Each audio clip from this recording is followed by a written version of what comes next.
స్వస్తి శ్రీ విశ్వవాసనామ సంవత్సర కన్యారాశి గోచార ఫలం. ఈ సంవత్సరము 7వ స్థానంలో ఏది శని, 9వ స్థానంలో గురుడు ఉండటం కారణం చేత అర్ధంచస్వ కులాచారం, గురాలాభం, శుభోజనం, నిత్యస్త్రీ జన సంపార్కం, నవమా స్థానకే గురవు. గురుబలం మంచిగా ఉంది. అనుకున్న పనులు సాధించగలుగుతారు. ఏ పని ప్రయత్నించినా కానీ సమర్థవంతంగా చేయగలుగుతారు. కాబట్టి వీరు పట్టిందల్లా బంగారం అవుతుంది. కన్యా రాశ్యాధిపతి బుధుడు. వీరు జాతిపచ్చ ధరిస్తే అన్ని విధాల మేలు జరుగుతుంది. వీరి అదృష్ట సంఖ్య 5. వీరికి అదృష్ట వారములు బుధవారం, గురువారం, శుక్రవారము మరియు శని మంగళ గాతవారం.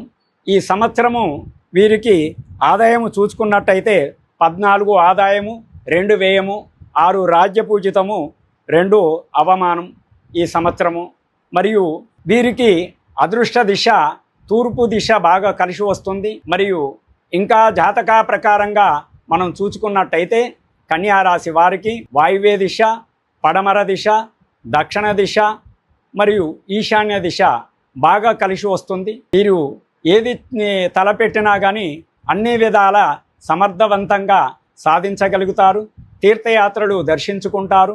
ఆధ్యాత్మిక భక్తి భావనతో వ్రతములు శ్రద్ధతో నిర్వహిస్తారు. మరియు అన్ని వృత్తుల వారికి ఈ సంవత్సరము ఆనందదాయకముగా ఉంటుంది. మరియు 15వ తారీఖు 5వ నెల 2025 గురువారము నుండి మహాసరస్వతి నది పుష్కరాలు. ఈ పుష్కరాలకు వెళ్ళి పుష్కర స్నానము చేయటం వలన అన్ని విధాల మేలు జరుగుతుంది.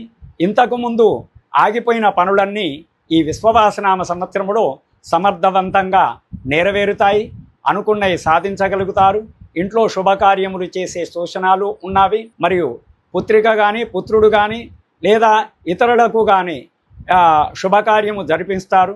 విదేశాలకు కూడా వెళ్ళే యోగం ఉంది. శుభం భూయతు.